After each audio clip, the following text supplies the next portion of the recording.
Hi, welcome back. Well, volume's a little bit on the higher side. It's better on a day-on-day basis, but nonetheless, it's still a bit on the higher side. So at around 1.3 lakh crore is what we've done in terms of participation. Like we've been pointing out, it's the metal stocks which are taking a complete beating this afternoon. So Hindalco is down around 7 odd percent. Sesa Goa is down around 6.3%, and PNB post its numbers is still reeling under pressure. So that stock is currently down around 4.4%. Ambrish Baliga joins in this afternoon to talk on the markets as well. Ambrish, hi, good to see you in this afternoon.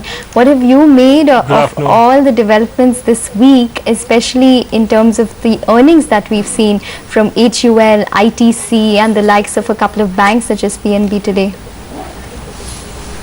Clearly, I think the best of the earnings were in the beginning of the season, and now you have all those disappointing earnings coming in. And clearly, with the economy really going more towards being in doldrums, and your discretionary spends also reducing, and expect to reduce. Going ahead. Clearly, stocks like HUL would come under pressure. Although we have seen margins improving this time by 70 basis points, but clearly going ahead, I clearly see those margin pressures. So even at these levels, I think it makes sense to exit to a certain extent as far as HUL is concerned, and also FMCG stocks. Overall. And if you're talking of banks, clearly NPAs are growing and are again expected to grow. Going ahead, clearly looking at the sort of news coming from CRISIL that there could be more downgrades. So I think that is another area of concern. So I think even banks should see lower levels going ahead. Ambrish, hi, afternoon. The big mover in the broader markets today is Jet Airways, up 17%. We understand now that there's been a revision of the shareholder agreement, and maybe Etihad may not be allowed to take, those important decisions on the board, etc. How hopeful are you about this deal now seeing the light of day soon, and what's the approach on the stock? The issue is that if the deal does not go through on 29th when there's this meeting, I think there'll be an egg on the face for India overall. So clearly I don't see that happening, and it should get through. But then clearly there's nothing really much for the shareholders immediately, so there could be some upside, and I suppose that's it. Okay, well, just about holding a little bit of aggravated pressure on the mid-cap index, so do watch out for that. Currently down around 0.8% for the mid-cap index. Ambrish, we've been talking about all of the difficulty that a lot of these companies are in. What would this mean in terms of the RBI possibly taking growth into cognizance come Tuesday, hence, maybe even talking about it as opposed to moving on something positive to help growth? From whatever has been coming from RBI, clearly I don't think they are too concerned about growth than rupee for the time being. So I really don't see any sort of positive moves in the policy. I think there could be an outer chance that there could be an increase in in CRR, or possibly outer chance of even a rate hike, a small rate hike. So I'm not too positive right now on the RBI policy. So again, there could be one more shock. Okay, okay, used to shocks by now, but for the market it's actually slipping a bit, so 58.90 has gone on the Nifty. Let's get you some last hour trading calls from our guests. Mr. Tulsian, let me start off with you. What would you recommend in the last hour of trade?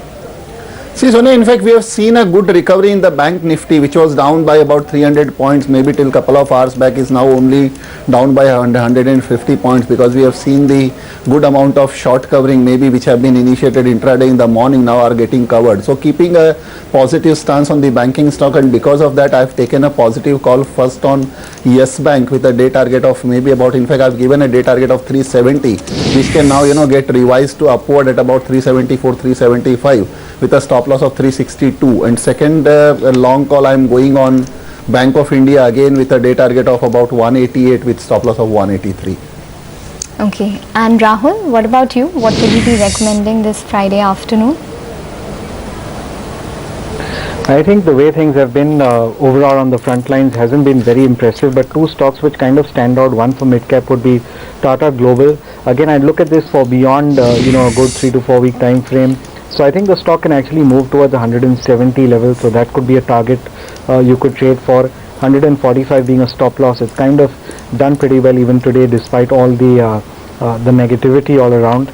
The second pick that I take would be Bharti. Again, that's again a stock which has done fairly well in the last 1 week where the market's been really dropping. So I think the outperformance could continue a little further. 320.25 good support there, so keeping a stop loss around that level. Look at building a long position, and given a month's time you could even see 360.65 as a target come in. Okay, those are some last hour calls coming in. We still have about half an hour more to go. Sterlite Technology, actually we missed that stock. It spiked up about 7% after its numbers. It's a small ticket stock, just 21 rupees, but the volumes are piling up. Net profits at 23 crores versus 18 crores and revenues as well higher at 750 crores. Okay, no, revenues are actually lower on a year-on-year basis, but profits are higher. Ambarish, what would you do with a stock like HUL now? What did you make of the numbers, and what's the ballpark range the stock will trade in at? I know it's very difficult to predict that, but nevertheless. No, I mean, like I said earlier, I mean, the top line is slower than expected, but the bottom line was slightly better than what I think the street was expecting, and there was increase in margins. But like I said, I don't see this thing continuing. There would be margin pressure because clearly the margins are high on discretionary items, and I mean, that is where the demand would go down, looking at the way the economy is moving. So when we are getting a price which is much better than the open offer price, I think it's still time for people to exit to a certain extent. Ambarish, how would you be placed on metals now? Metals, clearly that cycle is still down, and I think that will continue at least for the foreseeable quarter or two. So I think it's still time to possibly stay out. I mean, it's too low for people to exit except for traders. I think investors should have exited a long time back. But again, to buy, I think it's time to, I mean, I think one should still wait at least for a quarter more before one can think of buying. Okay, those are Tata Coffee's numbers. The consolidated net profits have come in at 40.4 crores versus 28.2 crores. So that is a good bump up that we've seen. Let's wait by to see what the margins are for Tata Coffee. It's a 42% jump up that we've seen in net profits. Hamid Haq, the managing director of Tata Coffee, joins us now to talk about the numbers. Hamid, hi, good afternoon and thanks for being with us. I have your top line number as well, which has come in not too much of a growth on the top line at 418 crores. Just take us through this quarter's performance and how have you done in terms of revenues and margins?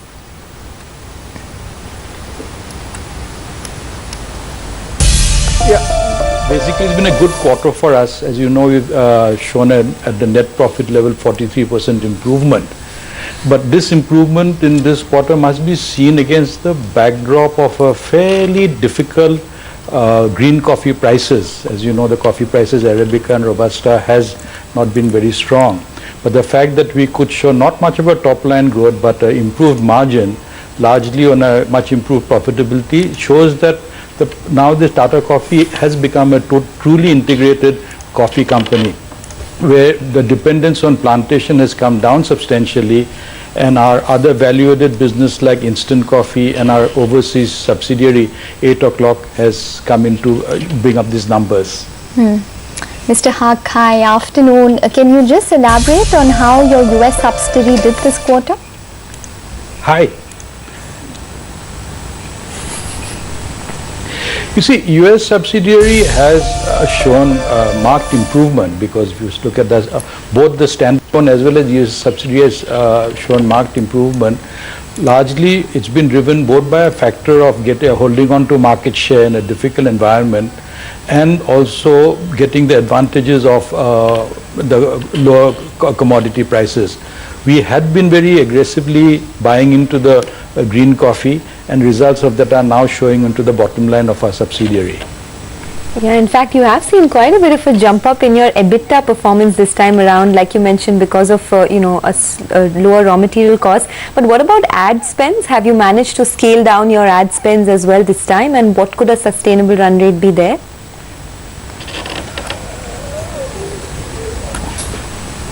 Well, you know, we are maintaining. I'm not saying that we have cut back or increased aggressively on the ad spend. So at that level, we have maintained it, and largely we've been holding on and gaining marginal market share over there. in the US. But the other important part that has really come in this quarter, we have commissioned our high quality freeze dried plant in Theni, where we've added another 30% capacity. The plant was commissioned during the quarter, and going forward we see the results in the balance of the fiscal. So that will also position our instant coffee into a definitely higher market segment than we've been. It is a project that was on anvil for almost a year now, and we've rolled it out on time. So again, that will also insulate this company from any further downturns in coffee prices. In fact, it will add to the benefit, because that again, green coffee is the input cost for the instant coffee. Mr. Haq, I just want to concentrate a little bit on the margins, because that seems to be the real uptick or the real surprise factor this quarter for you all. In terms of the mix that you spoke about, that there will be less dependence on plantations and more on instant coffee, especially within the domestic business as well. Can you just explain to us what the margin breakup would then be between these two segments, and how much of a trajectory or an uptick could we see going forward from this current 24% that you clocked this quarter?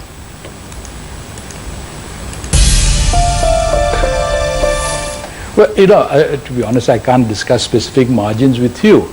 But if you really look at the scenario, what we are very focused on margin as a business, and we have looked at it. If you look at all our three businesses, major businesses, which is plantation coffee, instant coffee, and the branded business in the US, all of them have shown uniform or improvement on margins. Both the volumes in instant coffee, which has gone up, has led to better absorption of our overheads and costs.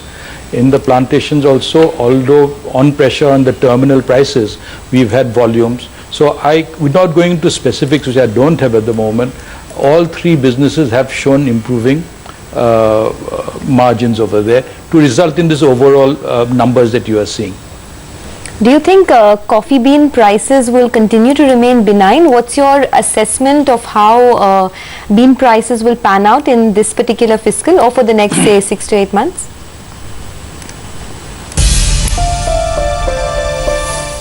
You see, what is essentially what's happened, I think the coffee prices have bottomed out.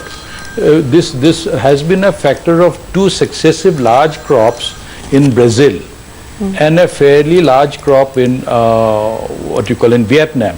But what has happened, this correction in prices has almost brought the realization, the terminal prices close to cost of production.